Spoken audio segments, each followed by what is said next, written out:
നമസ്കാരം. G K crash course സീരീസിലെ 5ാമത്തെ class ആണെന്ന്. ഇതിനു മുമ്പുള്ള 4 ക്ലാസ്സുകളും നിങ്ങൾ കണ്ടിട്ടുണ്ടാവുമെന്ന് പ്രതീക്ഷിക്കുന്നു.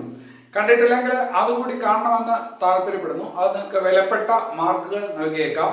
ഞാൻ അജിത് സുമേരു. ഏവർക്കും ആസ്ഥ അക്കാഡമിയുടെ യൂട്യൂബ് ചാനലിലേക്ക് സ്വാഗതം.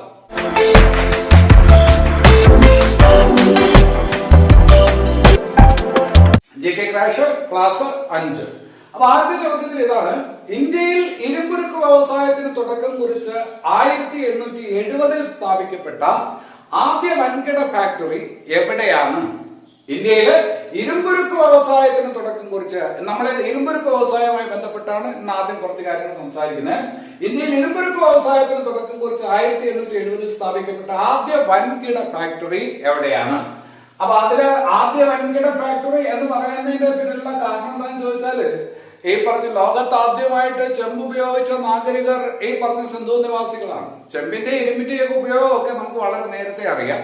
അപ്പൊ അതുമായിട്ട് ബന്ധപ്പെട്ട വ്യവസായങ്ങളൊക്കെ നേരത്തെ ഉണ്ട്. പക്ഷേ എങ്കിലും 1870 ഈ പറഞ്ഞ ആധുനികമായിട്ടുള്ള രീതിയിൽ ഒരു വൻകിട ഫാക്ടറി ഇരുമ്പുരുക്ക് വ്യവസായ രംഗത്ത് സ്ഥാപിക്കപ്പെട്ടത് 1870 1870 എവിടെയെന്ന് ചോദിച്ചാൽ കുൾട്ടി എന്ന് പറയുന്ന സ്ഥലത്താണ്. ബ്രിട്ടീഷ് ഭരണകാലഘട്ടത്തിലാണ്.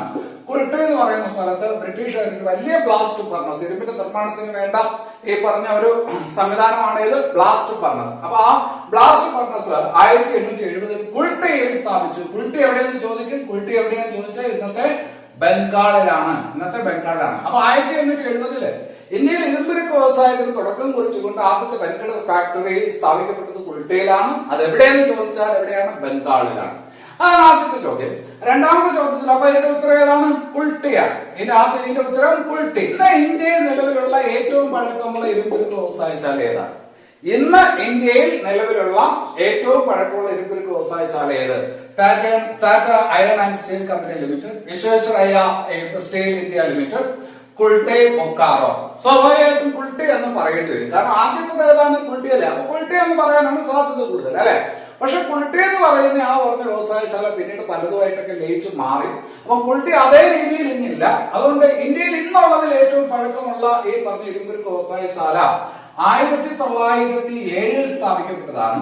1907 സ്ഥാപിക്കപ്പെട്ട Tata iron and steel company limited ആണ്. Tata iron and steel company limited, Jamsetji Tata എന്ന് പറയുന്ന ആളാണ് അത് സ്ഥാപിച്ചത് 1907. ടാറ്റ 1904 മരിച്ചുപോയി. എങ്കിലും 1907 അതിനു മുമ്പ് തന്നെ അതിന്റെ തുടക്കം പണി തുടങ്ങി. 1907 Tata iron and steel company സ്ഥാപിക്കപ്പെട്ടു. ആ സ്ഥാപിക്കപ്പെട്ട ടാറ്റ അയൺ ആൻഡ് സ്റ്റീൽ കമ്പനിയാണ് ഇന്ന് ഇന്ത്യയിലുള്ള ഏറ്റവും പഴക്കമുള്ള ഇരുമ്പുരുക്ക് വ്യവസായശാല. ഇന്ന് ഇന്ത്യയിൽ ഏറ്റവും പഴക്കമുള്ള ഇരുമ്പുരുക്ക് വ്യവസായശാല അത് തന്നെ. അതുപോലെ തന്നെ ഇന്ന് ഇന്ത്യയിലുള്ള ഈ പറഞ്ഞ സ്വകാര്യ മേഖലയിലുള്ള ഏറ്റവും വലിയ ഇരുമ്പുരുക്ക് വ്യവസായശാല അത് തന്നെ. സ്വകാര്യ മേഖലയിൽ ഏറ്റവും വലിയ ഇരുമ്പുരുക്ക് വ്യവസായശാല ഏത്? Tata iron and steel company.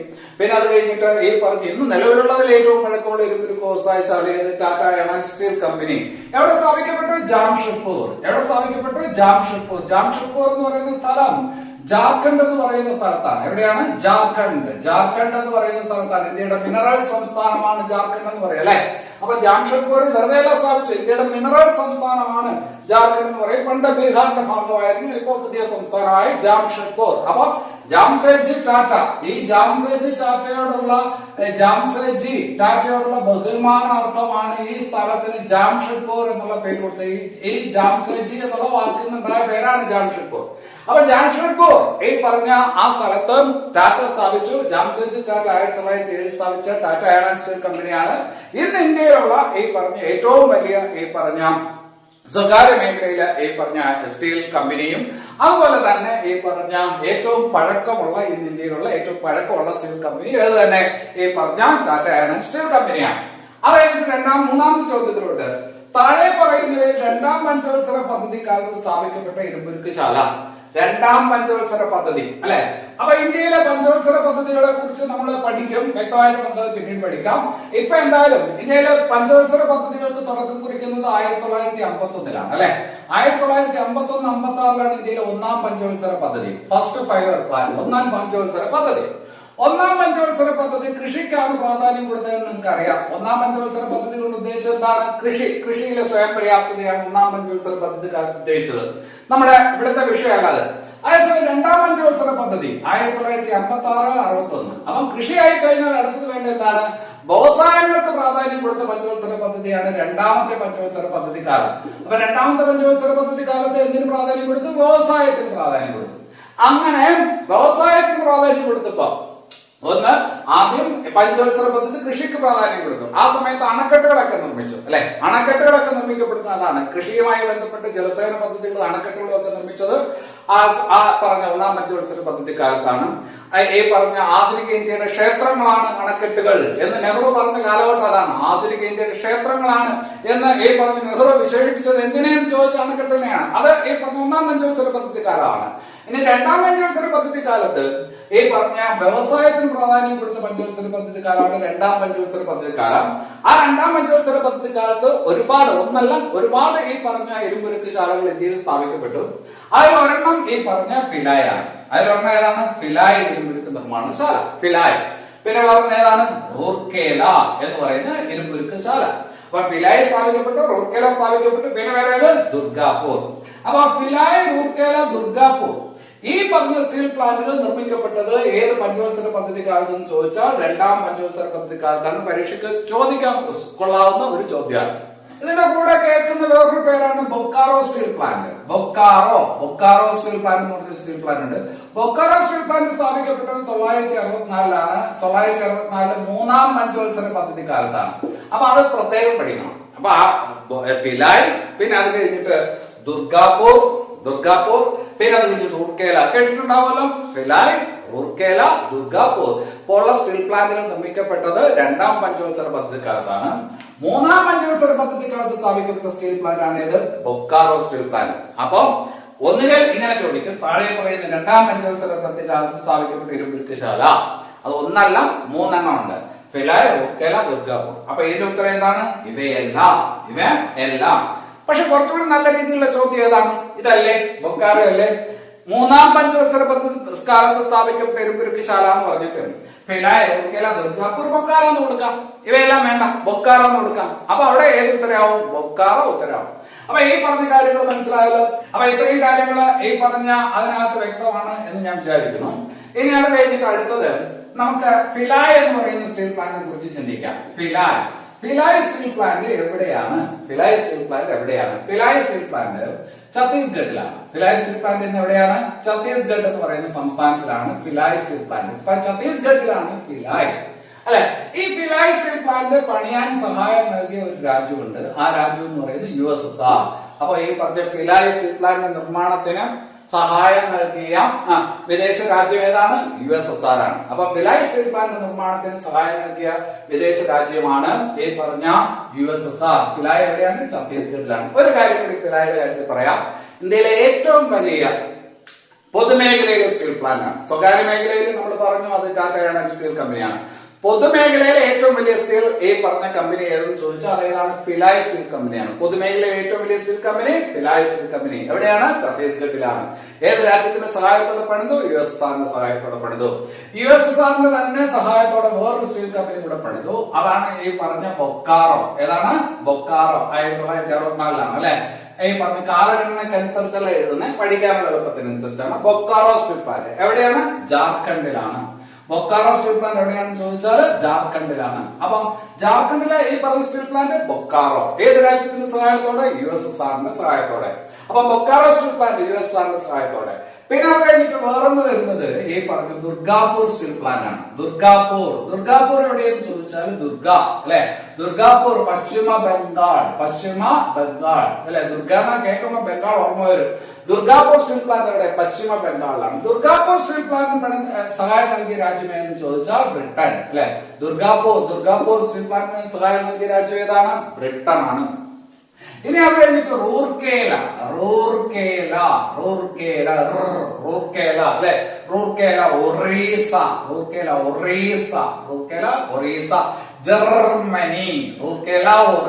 Germany. Rourkela steel plant ഒറീസയിലാണ്. സഹായം നൽകിയ രാജ്യം ജർമ്മനി. അപ്പൊ ആദ്യത്തെ രണ്ടെണ്ണം ഭിലായ് ബൊക്കാറോ അത് USSR, ദുർഗാപൂർ അത് ബ്രിട്ടൻ, റൂർക്കേല അത് ഒറീസ. റൂർക്കേല ഉറപ്പിച്ചു വയ്ക്കുക. റൂർക്കേല ഒറീസ ജർമ്മനി, റൂർക്കേല ഒറീസ ജർമ്മനി അങ്ങനെ ഉറപ്പിച്ചു വയ്ക്കുക. റൂർക്കേല ഉറപ്പിച്ചു കഴിഞ്ഞാൽ ഈ പറഞ്ഞ ബൊക്കാറയും ഭിലായും ഇംഗ്ലീഷിൽ എഴുതുമ്പോൾ ഭിലായ് അങ്ങനെയാണ്, ബൊക്കാറ BO രണ്ട് ബിയും ഈ പറഞ്ഞ റഷ്യയാണ്, രണ്ട് ബിയും ബ്രിട്ടൻ അല്ല, രണ്ട് ബിയും റഷ്യയാണ്. അപ്പൊ ബൊക്കാറ ഭിലായ് സ്റ്റീൽ പ്ലാന്റുകൾ USSR സഹായത്തോടെ, ദുർഗാപൂർ സ്റ്റീൽ പ്ലാന്റ് പശ്ചിമ ബംഗാൾ ബ്രിട്ടന്റെ സഹായത്തോടെ സ്ഥാപിച്ചു. അതുകൂടി നമ്മൾ അതിനകത്ത് മനസ്സിലാക്കി വെക്കണം. ഇതിൽ ഏതെങ്കിലും ഒക്കെ ഈ പറഞ്ഞ ഇതിനകത്ത് ചിലപ്പോൾ ഒരു മാർക്ക് കിട്ടും അല്ലെ. ഈ പറഞ്ഞ LP പരീക്ഷയ്ക്ക് ചിലപ്പോൾ ഒരു മാർക്ക്, UP പരീക്ഷയ്ക്ക് ഒരു മാർക്ക്, LDC പരീക്ഷയ്ക്ക് ഒരു മാർക്ക്, ലാസ്റ്റ് ഗ്രേഡ് പരീക്ഷയ്ക്ക് ഒരു മാർക്ക്, സബ് ഇൻസ്പെക്ടർ പരീക്ഷയ്ക്ക് ഒരു മാർക്ക് ഈ ഭാഗത്തുണ്ട്. ഈ ഭാഗത്ത് ഒരു ചോദ്യം ഉണ്ടാവും. ഇനി അത് കഴിഞ്ഞിട്ട് അതായത് ഈ പറഞ്ഞു നോക്ക്, താഴെ പറയുന്ന ഈ ദാമോദർ നദീതീരത്തുള്ള ഇരുമ്പുരുക്കുശാല, താഴെ പറയുന്ന ദാമോദർ നദീതീരത്തുള്ള ഇരുമ്പുരുക്കുശാല ഒരു ഈ പറഞ്ഞ അൺഎക്സ്പെക്ടഡ് ആയിട്ടുള്ള ചോദ്യമാണ്. സാധാരണഗതിയിലുള്ള പാറ്റേണിൽ നിന്ന് മാറിയുള്ള ഒരു ചോദ്യമാണ്, ഒരിക്കൽ ചോദിച്ചുള്ള ചോദ്യമാണ്. താഴെ പറയും ദാമോദർ നദീതീരത്തുള്ള, ഞാനിവിടെ നിങ്ങളെ പഠിപ്പിക്കാനായിട്ട് ഉദ്ദേശിക്കുന്നതിന്റെ ഉത്തരമല്ല. ഇങ്ങനെ ഒരു ചോദ്യം കാണുമ്പോൾ ഞെട്ടിപ്പോകരുത്. നിങ്ങൾക്ക് അറിഞ്ഞൂടാ എന്നുള്ളത് കൊണ്ട് ഉടനെ അത് സ്കിപ്പ് ചെയ്ത് പോകരുത്. നിങ്ങൾ നിങ്ങളുടെ അറിവുകൾ കൂട്ടിയോജിപ്പിക്കാൻ വേണ്ടി ശ്രമിക്കണം. കൂട്ടിയോജിപ്പിക്കുമ്പോൾ നിങ്ങൾക്ക് മനസ്സിലാവും ദാമോദർ എന്ന് പറയുന്ന നദി. ഇതിപ്പോ കേൾക്കുമ്പോ ഈ പറഞ്ഞ പെട്ടെന്ന് ഈ പറഞ്ഞ പുതിയ ചോദ്യമായിട്ട് തോന്നും. പക്ഷെ ദാമോദർ എന്ന് പറയുന്ന നദി എവിടെയാ? ദാമോദർ ബംഗാളിന്റെ ദുഃഖം ഏതെന്ന് പഠിച്ചിട്ടുണ്ട് അല്ലെ. ബംഗാളിന്റെ ദുഃഖം, സോർ ഓഫ് ബംഗാൾ എന്നറിയപ്പെടുന്ന നദിയാണ് ദാമോദർ എന്ന് പഠിച്ചിട്ടുണ്ട്. അപ്പം ബംഗാൾ എന്ന് കേൾക്കുമ്പോൾ ദാമോദർ ഈ പറഞ്ഞ അത് വരുമല്ലോ. അപ്പം ബംഗാൾ അല്ലെ. ഭിലായ് ആവാൻ സാധ്യത, ഭിലായ് എവിടെയാണ്? ഛത്തീസ്ഗഡിലാണ്. റൂർക്കേല ആവാൻ സാധ്യത, റൂർക്കേല ഒറീസയിലാണ്, അതല്ല. ബൊക്കാറയോ ജാർഖണ്ഡിലാണ്, അതല്ല. പിന്നെ ദാമോദർ നദി ബംഗാളിലുള്ള ഒരു ഈ പറഞ്ഞ ഇരുമ്പുരുക്കുശാലയാണ് ഇതിനകത്ത് കൊടുത്തിരിക്കുന്നത്. ഏതാണ്? ദുർഗാപൂർ. അപ്പൊ ചോദ്യം കണ്ട് പ്രയാസമാണെന്ന് തോന്നി കളഞ്ഞിട്ട് പോകാൻ ശ്രമിച്ചാൽ കളഞ്ഞിട്ട് പോകും.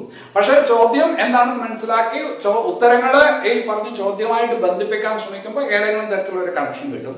ചോദ്യങ്ങളെ വിട്ടുകൊണ്ട് ഈ പറഞ്ഞ പരീക്ഷ ജയിക്കാന്ന് വിചാരിക്കണ്ട. ചോദ്യങ്ങളെ ഈ പറഞ്ഞ ആക്രമിക്കുക, ഈ പറഞ്ഞ ഉത്തരം എഴുതാനുള്ള ടെൻഡൻസി എപ്പോഴും ഉണ്ടായിക്കൊണ്ടേയിരിക്കണം. അതിന് ചോദ്യങ്ങളെ ചോയ്സുമായിട്ട് ബന്ധപ്പെടുത്തിക്കൊണ്ടേയിരിക്കണം. അല്ലാതെ പഠിച്ച അറിവ് മാത്രം വച്ചുകൊണ്ട് നിങ്ങൾക്ക് പരീക്ഷ എഴുതാൻ പറ്റില്ല. കാണാതെ പഠിച്ച കുറെ ഈ പറഞ്ഞ ചോദ്യങ്ങൾ ഉത്തരങ്ങൾ കൊണ്ട് നിങ്ങൾക്ക് പരീക്ഷ എഴുതാൻ പറ്റില്ല. നിങ്ങൾക്ക് കുറച്ച് മാർക്ക് മറ്റുള്ളവരെക്കാൾ കൂടുതലുണ്ടെങ്കിൽ മാത്രമേ നിങ്ങൾ പരീക്ഷയിൽ റാങ്ക് ലിസ്റ്റ് വരും, നിങ്ങൾക്ക് ഉദ്യോഗം കിട്ടുള്ളൂ. അതുകൊണ്ട് ചോയ്സിനെ ഈ പറഞ്ഞ ചോദ്യങ്ങളായിട്ട് ബന്ധിപ്പിക്കാൻ പഠിക്കണം. ഇത് അതിനൊരു പെർഫെക്റ്റ് എക്സാമ്പിൾ ആണ് കേട്ടോ. അങ്ങനെയുള്ള കാര്യങ്ങളൊക്കെ നമ്മൾ പരീക്ഷയുടെ ചോദ്യ പേപ്പറുകൾ ഈ പറഞ്ഞ പ്രാക്ടീസ് ചെയ്യും. ആ സമയത്ത് നമ്മൾ ആ കാര്യങ്ങൾ ഡിസ്കസ് ചെയ്യാം. അതായത് പരീക്ഷ എഴുതേണ്ട ടെക്നിക്കുകളെല്ലാം നമ്മൾ അതിനകത്ത് പറയാം. നമ്മളൊരു 10 ഈ പറഞ്ഞ ചോദ്യ പേപ്പറെങ്കിലും നമ്മൾ എന്ത് ചെയ്യും? ഡിസ്കസ് ചെയ്യും.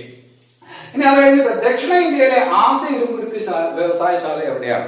ദക്ഷിണ ഇന്ത്യയിൽ. അപ്പൊ ആദ്യം ഈ പറഞ്ഞ കുട്ടിയിലാണ് ഏറ്റവും പഴക്കമുള്ള എന്നുള്ളത് ഡിസ്കോയൊക്കെ പറഞ്ഞു. ദക്ഷിണ ഇന്ത്യ അല്ലെ, ദക്ഷിണ ഇന്ത്യയിലെ ആദ്യത്തെ ഇരുമ്പുരുക്കുശാല എവിടെയാണ്? ദക്ഷിണ ഇന്ത്യയിലെ ആദ്യത്തെ ഇരുമ്പുരുക്ക് വ്യവസായശാല വരുന്നത് ഈ പറഞ്ഞ കർണാടകയിലാണ്. അത് ഈ പറഞ്ഞ മൈസൂർ ഈ പറഞ്ഞ ഇരുമ്പുരുക്കുശാല എന്നറിയപ്പെടുന്ന, മൈസൂർ എന്ന് പറയുന്ന പേരിൽ അറിയപ്പെടുന്ന ഇരുമ്പുരുക്ക് വ്യവസായശാലയാണ്. ഏതാണ്ട് 1930 കാലങ്ങളിൽ തന്നെ അത് സ്ഥാപിക്കപ്പെട്ടു, മൈസൂർ ഇരുമ്പുരുക്ക് വ്യവസായശാല. പക്ഷെ ഇന്ന് അതിന്റെ പേര് അങ്ങനെയല്ല. ഇന്ന് അതിന്റെ പേര് വിശ്വേശ്വരയ്യ അയൺ സ്റ്റീൽ കമ്പനി എന്നാണ്. Visvesvaraya steel and iron company limited എന്നാണ് വിശ്വേശ്വരയ്യയുടെ പേരിലുള്ള സ്റ്റീൽ പ്ലാന്റ് എവിടെയാണ് എന്ന് ചോദിച്ചാൽ എവിടെയാണ്? കർണാടകയിലാണ്. എവിടെയാണ്? അത് മൈസൂരാണ് അല്ലെ. അപ്പം ദക്ഷിണേന്ത്യയിലെ ആദ്യത്തെ steel plant Visvesvaraya steel plant എവിടെയാണ്? കർണാടകയിലാണ്. ഇതാണ് ദക്ഷിണേന്ത്യയിലെ ആദ്യത്തേത്. അപ്പൊ വിശ്വേശ്വരയ്യയുടെ പേരിൽ അറിയപ്പെടുന്ന സ്റ്റീൽ പ്ലാന്റ് ഏതാണ്? അത് ഈ പറഞ്ഞ വിശ്വേശ്വരയ്യ സ്റ്റീൽ പ്ലാന്റ് ആണ്. അത് ഈ പറഞ്ഞ കർണാടകയിലാണ്. അപ്പൊ ദക്ഷിണേന്ത്യയിലെ ആദ്യത്തെ ഇരുമ്പുരുക്ക് വ്യവസായശാല എവിടെയാണ്? കർണാടകയാണ് അതിന്റെ ഉത്തരം. തമിഴ്നാട്ടിലൊരു സ്റ്റീൽ പ്ലാന്റ് ഉണ്ട്. തമിഴ്നാട്ടിലെ സ്റ്റീൽ പ്ലാന്റ് ആണ് സേലം സ്റ്റീൽ പ്ലാന്റ്. ഏതാണ്? Salem steel plant. സേലത്തൊരു സ്റ്റീൽ പ്ലാന്റ് ഉണ്ട്. സ്റ്റെയിൻലെസ് സ്റ്റീൽ ഉണ്ടാക്കുന്ന സ്റ്റീൽ പ്ലാന്റ് ആണ്. സ്റ്റെയിൻലെസ് സ്റ്റീൽ കത്തിയൊക്കെ നമ്മളെ ഈ പറഞ്ഞ കിച്ചണിലൊക്കെ ഉപയോഗിക്കുന്ന കത്തിയില്ലേ, കത്തി എന്ന് പറയുന്നത് സ്റ്റെയിൻലെസ് സ്റ്റീലാണ്. അപ്പൊ അങ്ങനെയുള്ള സ്റ്റെയിൻലെസ് സ്റ്റീൽ ഈ പറഞ്ഞ നിർമ്മിക്കുന്ന കമ്പനി ഈ പറഞ്ഞ തമിഴ്നാട്ടിലുണ്ട്. അത് കഴിഞ്ഞിട്ട് ആന്ധ്രാപ്രദേശിൽ ഒരു ഇരുമ്പുരുക്ക് വ്യവസായശാലയുണ്ട്. ആന്ധ്രാപ്രദേശിലെ ഇരുമ്പുരുക്ക് വ്യവസായശാല വിശാഖ് സ്റ്റീൽ എന്ന പേരിലാണ് അറിയപ്പെടുന്നത്. വിശാഖ് സ്റ്റീൽ എന്ന് പറയുമ്പം വിശാഖ് സ്റ്റീലിനുള്ള പ്രത്യേകത എന്താണെന്ന് ചോദിച്ചാല് ഈ പറഞ്ഞ തുറമുഖവുമായി ബന്ധപ്പെട്ട് ഏറ്റവും അടുത്ത് സ്ഥിതി ചെയ്യുന്ന ഈ പറഞ്ഞ സ്റ്റീൽ പ്ലാന്റ് ആണ്. ഇവിടെ ഈ പറഞ്ഞ നേരത്തെ പറഞ്ഞ ജാർഖണ്ഡിൽ ഒറീസയൊക്കെ ആ പറഞ്ഞതൊന്നും ഈ പറഞ്ഞ ഏതുമായിട്ട് തുറമുഖവുമായിട്ട് അടുത്ത് ബന്ധമുള്ളതല്ല. പക്ഷെ തുറമുഖവുമായിട്ട് ഏറ്റവും അടുത്ത് ബന്ധമുള്ള, തുറമുഖമായിട്ട് പെട്ടെന്ന് ഈ പറഞ്ഞ ആക്സസിബിലിറ്റി ഉള്ള ഈ പറഞ്ഞ ഏതാണ് ഇരുമ്പുരുക്ക് വ്യവസായശാലയാണ് വിശാഖ സ്റ്റീൽ. വിശാഖ സ്റ്റീൽ പേര് കേൾക്കുമ്പോൾ അറിയാം വിശാഖപട്ടണം, ഏറ്റവും ആഴമുള്ള തുറമുഖമാണ് വിശാഖപട്ടണം എന്ന് കഴിഞ്ഞ ക്ലാസ്സിൽ പഠിച്ചു. അപ്പൊ ആ വിശാഖപട്ടണം തുറമുഖമായിട്ട് അടുത്ത് ബന്ധമുള്ള സ്റ്റീൽ പ്ലാന്റ് ആണ് വിശാഖ സ്റ്റീൽ. അത് ഈ പറഞ്ഞ ആന്ധ്രാപ്രദേശില്, തമിഴ്നാട്ടിലെ ഈ പറഞ്ഞ സേലത്ത് ഈ പറഞ്ഞ ഒരു സ്റ്റെയിൻലെസ് സ്റ്റീൽ പ്ലാന്റ് ഉണ്ട്. കർണാടകയിലെ മൈസൂരിലെ ഈ പറഞ്ഞ വിശ്വേശ്വരയ്യ സ്റ്റീൽ പ്ലാന്റ് ആണ് ഇന്ത്യയിലെ ദക്ഷിണേന്ത്യയിലെ ഏറ്റവും പഴക്കമുള്ള സ്റ്റീൽ പ്ലാന്റ്. അപ്പൊ അത്രയും കാര്യങ്ങൾ അവിടെ എടുക്കാം. അപ്പൊ ഈ പറഞ്ഞ ഇതിന്റെ ഉത്തരം ദക്ഷിണേന്ത്യയിൽ ആദ്യ ഇരുമ്പുരുക്ക് വ്യവസായശാല എവിടെയാണ്? കർണാടകയിലാണ്. അടുത്ത ചോദ്യത്തിലോട്ട്, തുരുമ്പിന്റെ രാസനാമം അത് പറയുന്നതിന് മുമ്പായിട്ട് വേറൊരു കാര്യം സൂചിപ്പിച്ചോട്ടെ. നമ്മൾ ഈ പറഞ്ഞ സ്റ്റീൽ പ്ലാന്റുകളൊക്കെ നോക്ക്. ഈ പറഞ്ഞ ബംഗാളിൽ ദുർഗാപൂർ എന്ന് പറയുന്ന സ്റ്റീൽ പ്ലാന്റ് ഉണ്ട്, എവിടെയാണ്? ദുർഗാപൂർ സ്റ്റീൽ പ്ലാന്റ് ആണ്.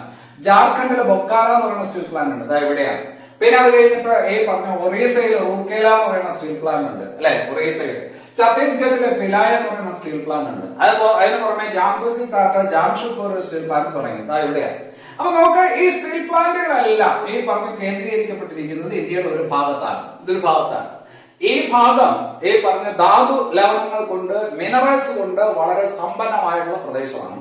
ഭൂമിശാസ്ത്രപരമായി ഈ പ്രദേശത്തിന് വളരെയധികം പ്രാധാന്യമുണ്ട്. ഈ പറഞ്ഞ ജോഗ്രഫിയുമായി ബന്ധപ്പെട്ട്, ജോഗ്രഫി വിഷയവുമായി ബന്ധപ്പെട്ട് ഈ ഭാഗം ചോദ്യം ചോദിക്കാം. ആ ഭാഗം അറിയപ്പെടുന്നത് ചോട്ടാ നാഗ്പൂർ പീഠഭൂമി എന്നാണ്. ഏതാണ്? ചോട്ടാ നാഗ്പൂർ പീഠഭൂമി. അപ്പൊ ഇന്ത്യയിൽ ഏറ്റവും കൂടുതൽ സ്റ്റീൽ പ്ലാന്റുകൾ കാണപ്പെടുന്നത് ഏത് പീഠഭൂമി പ്രദേശത്താണ്, അല്ലെങ്കിൽ ഏത് ഈ പറഞ്ഞ പ്രദേശത്താണ് എന്ന് ചോദിച്ചാൽ ചോട്ടാ നാഗ്പൂർ പീഠഭൂമി. അതിനടുത്താണ് ഉത്തര മഹാസമുദ്രം, അതിന് താഴെയാണ് ഉപദ്വീപീയ പീഠഭൂമി. അതൊക്കെ ഈ പറഞ്ഞ് നമുക്ക് ഇനി പഠിക്കാനുണ്ട്. ആ പറഞ്ഞ കാര്യങ്ങൾ നമുക്ക് വേറൊരു ക്ലാസ്സിൽ പഠിക്കാം. അവൻ ചോട്ടാ നാഗ്പൂർ പീഠഭൂമി പ്രദേശത്താണ് ഏറ്റവും കൂടുതൽ ഇരുമ്പുരുക്ക് വ്യവസായശാലകൾ കേന്ദ്രീകരിക്കപ്പെട്ടിരിക്കുന്നത് എന്ന് കൂടി മനസ്സിൽ വച്ചേക്കുക. ചോട്ടാ നാഗ്പൂർ പീഠഭൂമി. ഇത്രയും കാര്യങ്ങളായി. ഇനി അത് കഴിഞ്ഞിട്ട് നമ്മൾ അടുത്ത ഒരു ഈ പറഞ്ഞ ഭാഗത്തോട്ട് പോകുന്നു. ഇരുമ്പിനെ കുറിച്ചും ഉരുക്കിനെ കുറിച്ചും ഒക്കെയാണ് പഠിച്ചത്. അപ്പൊ അടുത്തൊരു ചോദ്യം ചോദിച്ചു എങ്ങനെയാണ് തുരുമ്പിന്റെ രാസനാമം എന്ത്? അതിനുമ്പ് ഞാൻ സ്റ്റെയിൻലെസ് സ്റ്റീൽ എന്ന് പറഞ്ഞായിരുന്നു, അല്ലെ? എന്താണ് ഇരുമ്പ്? ഇരുമ്പ് എന്ന് പറഞ്ഞ Fe, ഇരുമ്പ്, അല്ലെ? Fe, ഫെറം, ഇരുമ്പ്, ലാറ്റിൻ ഫെറം, ഇരുമ്പ്. ശരി, അതിന്റെ കൂടെ കാർബൺ ചേർത്താൽ, ഇരുമ്പിന്റെ കൂടെ കാർബൺ ചേർത്താൽ അപ്പോഴാണ് ഉരുക്കുണ്ടാവുക. ഏതാണ്ടാവുക? ഉരുക്ക്, steel. Iron and steel company എന്ന് പറയുന്ന സ്റ്റീൽ എന്ന് പറഞ്ഞാല് മലയാളത്തിൽ പറയുമ്പോൾ ഉരുക്കുണ്ടാവണമെങ്കിൽ എന്ത് വേണം?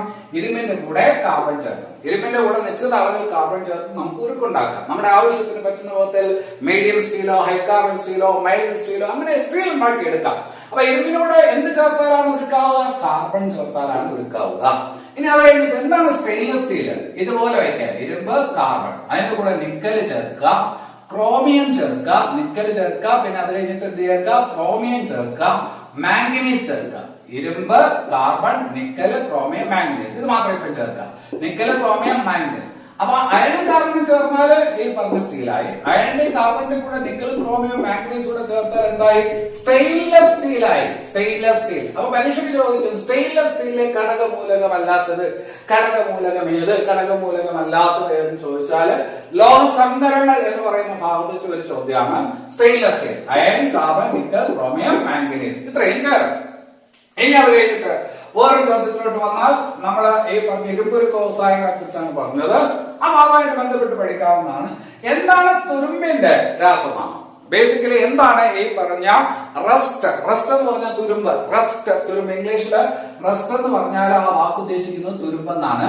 അപ്പൊ തുരുമ്പിന്റെ രാസനാമം എന്ത് എന്നാണ് ചോദ്യം. അതിലിവിടെ കൊടുത്തിരിക്കുന്നത് അയൺ പെറൈറ്റിസ്. അതാണോ അയൺ പെറൈറ്റിസ്? എന്താണ് അയൺ പെറൈറ്റിസ്? അയൺ പെറൈറ്റിസ് എന്ന് പറയുന്നത് Fe2S എന്ന് പറയുന്നത് ഈ പറഞ്ഞ സംയുക്തമാണ്. Fe2S എന്ന് പറയുന്നത് എന്താണ്? Fe2S, അതായത് S എന്ന് പറഞ്ഞാൽ സൾഫർ. Fe2S എന്താണ്?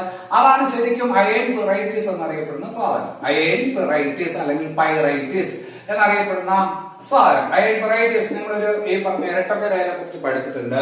വിഡ്ഢികളുടെ സ്വർണം. വിഡ്ഢികളുടെ സ്വർണം എന്നറിയപ്പെടുന്നത് എന്താണ്? അയൺ പെറൈറ്റിസ്. എന്തുകൊണ്ടാണ് വിഡ്ഢികളുടെ സ്വർണം എന്ന് വിളിക്കുന്നത്? വേറൊന്നും കൊണ്ടല്ല. വിഡ്ഢികളുടെ സ്വർണം എന്ന് വിളിക്കാനുള്ള കാരണം സൾഫർ ചേർന്നിട്ടുണ്ട്. അയണിന്റെ കൂടെ ഈ പറഞ്ഞ സൾഫർ ചേർന്നിട്ടുണ്ട്. അപ്പൊ ഈ പറഞ്ഞ ഈ പറഞ്ഞ മഞ്ഞ ലെസ്റ്റർ തിളക്കം തോന്നിക്കും. അപ്പം കാണുന്നയാൾക്ക് അത് പെട്ടെന്ന് കാണുമ്പോൾ ഒരു സ്വർണ്ണമാണെന്നുള്ള പ്രതീതി ജനിപ്പിക്കും. അതുകൊണ്ട് അതിനെ ഈ പറഞ്ഞ വിഡ്ഢികളുടെ സ്വർണം എന്ന് വിളിക്കും. സ്വർണ്ണമല്ല, വിഡ്ഢികളുടെ സ്വർണം എന്ന് വിളിക്കും. അപ്പൊ വിഡ്ഢികളുടെ സ്വർണം എന്നറിയപ്പെടുന്നത് ഏതാണ്? അയൺ ഫെറൈറ്റീസ്. അപ്പൊ അതേതാണ്? Fe2S. Fe2S എന്നൊന്നും പഠിക്കണ്ട. അയൺ ഫെറൈറ്റീസ് വിഡ്ഢികളുടെ സ്വർണം. ഇനി അത് കഴിഞ്ഞിട്ട് അടുത്തത് ഹെമറ്റൈറ്റ്. എന്താണ് ഹെമറ്റൈറ്റ്? ഹെമറ്റൈറ്റ് എന്ന് പറഞ്ഞാൽ ഇരുമ്പിന്റെ അയിരാണ് അല്ലെ. അലുമിനിയത്തിന്റെ അയിരാണ് ബോക്സൈറ്റ്. മെർക്കുറിയുടെ അയിരാണ് സിന്നബർ. ഇരുമ്പിന്റെ അയിരാണ് ഹെമറ്റൈറ്റ്. അലുമിനിയത്തിന്റെ അയിരാണ് ബോക്സൈറ്റ്. യുറേനിയത്തിന്റെ അയിരാണ് പിച്ച് ബ്ലെൻഡ് എന്ന് പറയുന്നത് പോലെ ഇരുമ്പിന്റെ അയിരിനെ പറയുന്ന പേരാണ് ഹെമറ്റൈറ്റ്. ആ ഹെമറ്റൈറ്റ് നിന്നാണ് ഇരുമ്പ് ഉണ്ടാക്കിയെടുക്കുന്നത്. അപ്പൊ ഇരുമ്പിന്റെ അയിരാണ് ഏത്? ഹെമറ്റൈറ്റ്. ഇരുമ്പിന്റെ അയിരാണ് ഹെമറ്റൈറ്റ്. അത് ഈ പറഞ്ഞ എന്തല്ല? തുരുമ്പല്ല, ഹെമറ്റൈറ്റ്. പിന്നെ അത് കഴിഞ്ഞിട്ട് എന്താണ്? Pig iron. അടുത്തത് വേറൊരു ചോയ്സ് കൊടുത്തേക്കുന്നു, പിഗ് അയൺ. ഞാൻ നേരത്തെ പറഞ്ഞു, നമുക്ക് ഈ പറഞ്ഞ ഇരുമ്പുണ്ടാക്കണമെങ്കിൽ ഉള്ള സംവിധാനമാണ് ബ്ലാസ്റ്റ് ഫർണസ്. കൊച്ചു ക്ലാസ്സിൽ നിങ്ങൾ പഠിച്ചിട്ടുണ്ട്. ബ്ലാസ്റ്റ് ഫർണസ് ഒരു ചൂളയാണ്. Blast furnace. ആ ബ്ലാസ്റ്റ് ഫർണസിൽ ഈ പറഞ്ഞ ഹെമറ്റൈറ്റ് എന്ന് പറയുന്ന സാധനം ഇടും.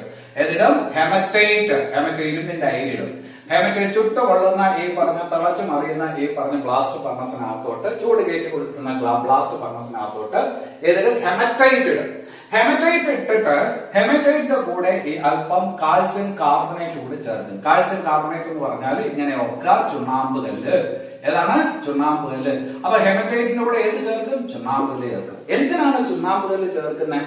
ഈ ഹെമറ്റൈറ്റ് എന്ന് പറയുന്ന സാധനത്തിനകത്ത് ഇംപ്യൂരിറ്റീസ് ഒരുപാടുണ്ടായിരിക്കും. ഇംപ്യൂരിറ്റീസ് എന്ന് പറഞ്ഞാൽ മാലിന്യങ്ങൾ ഒരുപാടുണ്ടായിരിക്കും. നമ്മൾ കപ്പ പിഴുതെടുക്കുമ്പോൾ കപ്പയുടെ കൂടെ ഈ പറഞ്ഞ മാലിന്യങ്ങളിലെ മണ്ണും പൊടിയൊക്കെ ഇല്ലേ, അതുപോലെ ഹെമറ്റൈറ്റിന്റെ കൂടെ ഈ പറഞ്ഞ മാലിന്യങ്ങളുണ്ട്. ആ മാലിന്യങ്ങൾ മാറ്റി ശുദ്ധമായ ഇരുമ്പ് നമുക്ക് വേർതിരിച്ചെടുക്കണം. അങ്ങനെ ബ്ലാസ്റ്റ് ഫർണസിനകത്ത് ചുണ്ണാമ്പ് കല്ല് ഇതിന്റെ കൂടെ ചേർത്ത് കൊടുക്കും. ഇതിന്റെ കൂടെ ചേർത്ത് കൊടുക്കും, ഹെമറ്റൈറ്റിന്റെ കൂടെ ചേർത്ത് കൊടുക്കും. ഹെമറ്റൈറ്റിന്റെ ചേർത്ത് കൊടുക്കുമ്പോഴത്തേക്കും ആ പറഞ്ഞ മാലിന്യങ്ങള് ഈ പറഞ്ഞ ഉരുക്കി മാറും. അങ്ങനെ ഉരുക്കി മാറുന്ന മാലിന്യങ്ങളെ നമ്മൾ സ്ലാഗ് എന്ന് വിളിക്കും. അത് നമ്മളിപ്പോ പഠിക്കാൻ ഉദ്ദേശിക്കുന്ന സാധനമല്ല, എങ്കിലും അറിയാവുന്നവർ ഓർത്ത് വെച്ചോ. ആ ഉരുക്കി മാറുന്ന സാധനങ്ങൾ നമ്മൾ സ്ലാഗ് എന്ന് വിളിക്കും. അപ്പൊ അങ്ങനെ ഈ പറഞ്ഞ ഉരുക്കാൻ സഹായിക്കുന്ന, മാലിന്യങ്ങൾ നീക്കാൻ സഹായിക്കുന്ന സാധനങ്ങൾ നമ്മൾ ഫ്ലെക്സ് എന്നാണ് വിളിക്കുക. എന്നത് വിളിക്കും? ഫ്ലെക്സ്. അപ്പൊ അതെന്തായാലും നിങ്ങൾക്ക് അറിയാമെങ്കിൽ അറിഞ്ഞുകൊണ്ടെങ്കിലും പഠിക്കണം. ഇരുമ്പിന്റെ നിർമ്മാണത്തില് ഹെമറ്റൈറ്റിനോടൊപ്പം ഫ്ലെക്സ് ആയിട്ട് ചേർക്കുന്നത് എന്താണ്? പരീക്ഷയ്ക്ക് ചോദിക്കും. ഇരുമ്പിന്റെ നിർമ്മാണത്തില് ഹെമറ്റൈറ്റിനോടൊപ്പം ബ്ലാസ്റ്റ് ഫർണസിൽ ഫ്ലെക്സ് ആയി ചേർക്കുന്ന എന്ത്? ചുണ്ണാമ്പ് കല്ല്. ഏതാണ്? ചുണ്ണാമ്പ് കല്ല്. കേട്ടാ? ചുണ്ണാമ്പ് കല്ല്. അപ്പം ബ്ലാസ്റ്റ് ഫർണസ്, ഹെമറ്റൈറ്റ്, ചുണ്ണാമ്പ് കല്ല്. ഫ്ലെക്സ്, വേറെ വാക്ക് സ്ലാഗ്. ഫ്ലെക്സ് മാലിന്യങ്ങളെ നീക്കം ചെയ്യാൻ ചേർക്കുന്നത് എന്തോ അത് അല്ലെ. ആരോ അവൻ എന്ന് പറയുന്ന പോലെ എന്തോ അത്, ബഹുബ്രീഹി സമാസം. എന്തോ അത്, അതാണ് ഏത്? ഫ്ലെക്സ്. ഉരുകി മാറുന്നത് എന്തോ അത്, അതാണ് ഏത്? സ്ലാഗ് അല്ലെ. അവിടെ ബഹുബ്രീഹിയല്ല, സ്ലാഗ്. അപ്പൊ അതുകൊട്ടെ. അപ്പൊ ഈ പറഞ്ഞ ബ്ലാസ്റ്റ് ഫർണസ്, ഹെമറ്റൈറ്റ്, ഫ്ലെക്സ് ആയിട്ട് ചുണ്ണാമ്പ് കല്ല്, ഈ പറഞ്ഞ ഫ്ലെക്സ് ഹെമറ്റൈറ്റിനോട് ചേർക്കുമ്പോൾ സ്ലാഗ് വേർതിരിയും. വേർതിരിഞ്ഞ് നമുക്ക് ഈ പറഞ്ഞ എന്ത് കിട്ടും? ഇരുമ്പിന്റെ ഈ പറഞ്ഞ ഇരുമ്പ് ഉരുക്കി കിട്ടും. ആ ഇരുമ്പ് ഉരുക്കി കിട്ടുമ്പോൾ ഈ പറഞ്ഞ പ്രത്യേകം ബ്ലോക്കിലോട്ട് അതിങ്ങനെ സംഭരിച്ചെടുക്കും. അങ്ങനെ സംഭരിച്ചെടുക്കുന്ന ബ്ലാസ്റ്റ് ഫർണസിൽ നിന്ന് നേരിട്ട് കിട്ടുന്ന ആദ്യ ഇരുമ്പിനെ നമ്മൾ വിളിക്കുന്ന പേരാണ് ഏത്? Pig iron. അപ്പൊ ഈ പറഞ്ഞ ബ്ലോക്സ് ഓഫ് അയൺ ആണ്. ഈ പറഞ്ഞ കട്ട പിടിച്ച് ഈ പറഞ്ഞ കിട്ടുന്ന അയണാണ്. അതാണ് ഏത്? Pig iron. അപ്പൊ ബ്ലാസ്റ്റ് ഫർണസിൽ ഇരുമ്പിന്റെ നിർമ്മാണത്തിന് ഹെമറ്റൈറ്റിനോടൊപ്പം കാൽസ്യം കാർബണേറ്റ് അല്ലെങ്കിൽ ചുണ്ണാമ്പ് കല്ല് ഫ്ലെക്സ് ആയിട്ട് ചേർക്കും. അങ്ങനെ ഉരുകി ഈ പറഞ്ഞ നമുക്ക് എന്ത് കിട്ടും? ഈ പറഞ്ഞ അയൺ കിട്ടും, ഇരുമ്പ് കിട്ടും. ആ ഇരുമ്പിനെ വിളിക്കുന്ന പേര് പിഗ് അയൺ. ആ ഇരുമ്പിനെ വിളിക്കുന്ന പേരാണ് പിഗ് അയൺ. നമ്മളിവിടെ ചോദ്യം ഒന്നുമല്ല. ഞാൻ ഹെമറ്റൈറ്റ് എന്തെന്ന് പറഞ്ഞു, പിഗ് അയൺ എന്തെന്ന് പറഞ്ഞു, സ്റ്റെയിൻലെസ് സ്റ്റീൽ എന്തെന്ന് പറഞ്ഞു, അതുപോലെ ഉരുക്ക് എന്തെന്ന് പറഞ്ഞു, അയൺ വെറൈറ്റീസ് വിഡ്ഢികളുടെ സ്വർണം എന്ന് പറയുന്നത് എന്താണ്, എന്തുകൊണ്ടാണെന്ന് പറഞ്ഞു. നമ്മുടെ ഉത്തരവൊന്നുമല്ല. ഈ തുരുമ്പിന്റെ രാസനാമം എന്ത്? Hydrated ferric oxide. Hydrated ferric oxide. Hydrated ferric oxide എന്ന് വേണമെങ്കിൽ പറയാം. ഹൈഡ്രേറ്റഡ് ഫെറിക് ഓക്സൈഡ് എന്ന് പറയാം. ഫെറിക് ഓക്സൈഡ് എന്ന് പറയാം. അല്ലെങ്കിൽ ഹൈഡ്രേറ്റഡ് അയൺ ഓക്സൈഡ് എന്ന് പറയാം. Hydrated iron. ഫെറിക് എന്ന് പറഞ്ഞ അയൺ തന്നെ. ഹൈഡ്രേറ്റഡ് അയൺ ഓക്സൈഡ് എന്ന് പറയാം. അപ്പൊ ഹൈഡ്രേറ്റഡ് ഫെറിക് ഓക്സൈഡ് അല്ലെങ്കിൽ ഹൈഡ്രേറ്റഡ് അയൺ ഓക്സൈഡ് ആണ് ഏത്? റസ്റ്റ് അഥവാ തുരുമ്പ്. തുരുമ്പിന്റെ രാസനാമം ഏതാണ്? തുരുമ്പിന്റെ രാസനാമം ഏതാണ്? Hydrated iron oxide, hydrated ferric oxide. ഇത് പറയുമ്പോൾ ഒന്നുകൂടെ പറഞ്ഞ് നമുക്ക് നിർത്താം. ഒന്നുകൂടെ എന്ന് പറഞ്ഞു കഴിഞ്ഞാല് ഇരുമ്പ് തുരുമ്പ് പിടിക്കും, അതേസമയം ചെമ്പ് ക്ലാവ് പിടിക്കും. ചെമ്പ് ക്ലാവ് പിടിക്കും. ഇരുമ്പ് തുരുമ്പ് പിടിക്കുന്ന പോലെ ചെമ്പ് ക്ലാവ് പിടിക്കും. ചെമ്പില് ഈ പറഞ്ഞ പച്ച നിറമുള്ള ഈ കവറിങ് വരുന്നത് കണ്ടിട്ടുണ്ടാവും. അതിന്റെ പ്രതലത്തില് പച്ച നിറത്തിൽ കാണുന്നത് കണ്ടിട്ടുണ്ടാവും. അതാണ് ഏത് ക്ലാവ്. ആ ക്ലാവ് എന്ന് പറഞ്ഞു കഴിഞ്ഞാൽ ഇംഗ്ലീഷ് വാക്ക് വെർഡിഗ്രീസ് എന്നാണ്. ക്ലാവ് ഇംഗ്ലീഷ് വാക്ക് വെർഡിഗ്രീസ് അല്ലെ. സബ് ഇൻസ്പെക്ടർ പരീക്ഷയ്ക്ക് ക്ലാവ് എന്ന് കാണാം. അപ്പൊ അതിന് പകരം കൊടുത്തിരിക്കുന്നത് വെർഡിഗ്രീസ് എന്നാണ്. സബ് ഇൻസ്പെക്ടർ പരീക്ഷയ്ക്ക് തുരുമ്പെന്ന് കാണാം. അതിന് കൊടുത്തിരിക്കുന്നത് റസ്പ് എന്നായിരിക്കും. അപ്പൊ ക്ലാവിന്റെ ഈ പറഞ്ഞ ക്ലാവ് ഇംഗ്ലീഷ് വാക്ക് വെർഡിഗ്രീസ്. അതിന്റെ രാസനാമമോ തുരുമ്പിന്റെ രാസനാമം hydrated ferric oxide iron oxide. ക്ലാവിന്റെ രാസനാമം ഈ പറഞ്ഞ ബേസിക് കോപ്പർ അല്ലേ. Basic copper carbonate. ഇതൊന്നും കണ്ട് പേടിക്കരുത് കേട്ടോ. രണ്ടു വട്ടം പറയുമ്പോൾ ശരിയാവും. Basic copper carbonate. എനിക്ക് ഈ പറഞ്ഞ മഴയത്ത് മുമ്പ് എന്ന് പറയുന്ന സിനിമയില് ഈ പറഞ്ഞ ഒരു പാട്ടാണ് ഓർമ്മ വരുന്നത്. പച്ചക്ലാവിന് chemical name basic copper carbonate. അങ്ങനെ ഒരു പാട്ടുണ്ട്. പച്ചക്ലാവിന് chemical name basic copper carbonate. അപ്പൊ ക്ലാവ് വെർഡിഗ്രീസ്. വെർഡിഗ്രീസിന്റെ രാസനാമം ബേസിക് കോപ്പർ കാർബണേറ്റ്. തുരുമ്പിന്റെ രാസനാമം ഹൈഡ്രേറ്റഡ് അയൺ ഓക്സൈഡ്. ഹെമറ്റൈറ്റ് ഇരുമ്പിന്റെ അയിര്. ബോക്സൈറ്റ് അലുമിനിയത്തിന്റെ അയിര്. സിന്നബർ മെർക്കുറിയുടെ അയിര്. മാലിന്യം മാറ്റാൻ വേണ്ടി ചേർക്കുന്ന സാധനം ഫ്ലെക്സ്. ഇരുമ്പിന്റെ കൂടെ ഹെമറ്റൈറ്റിന്റെ കൂടെ മാലിന്യം നീക്കാൻ ചേർക്കാൻ വേണ്ടി ഉപയോഗിക്കുന്നത് ചുണ്ണാമ്പുകല്ല്. മാലിന്യം ഉരുകി മാറും. അതിനെന്ത് പറയും? സ്ലാഗ് എന്ന് പറയും. അങ്ങനെ കിട്ടുന്ന ഇരുമ്പിനെ എന്ത് പറയും? പിഗ്ഗേഡ് എന്ന് പറയും. അങ്ങനെ കിട്ടുന്ന ഇരുമ്പിനെ പിഗ്ഗേഡ്. അതിലൂടെ കാർബൺ ചേർത്താൽ അത് ഉരുക്കായി. അതിന്റെ കൂടെ കാർബണിന്റെ കൂടെ നിക്കലും ക്രോമിയം മാംഗനീസ് കൂടെ ചേർത്താൽ അത് സ്റ്റെയിൻലെസ് സ്റ്റീലായി. ഇതൊക്കെ പഠിക്കാൻ എളുപ്പമാണ്. നിങ്ങൾക്ക് ഇതൊക്കെ ഉൾക്കൊള്ളാനുള്ള മനസ്സുണ്ട്, താല്പര്യം വേണമെന്നുള്ളതേ ഉള്ളൂ.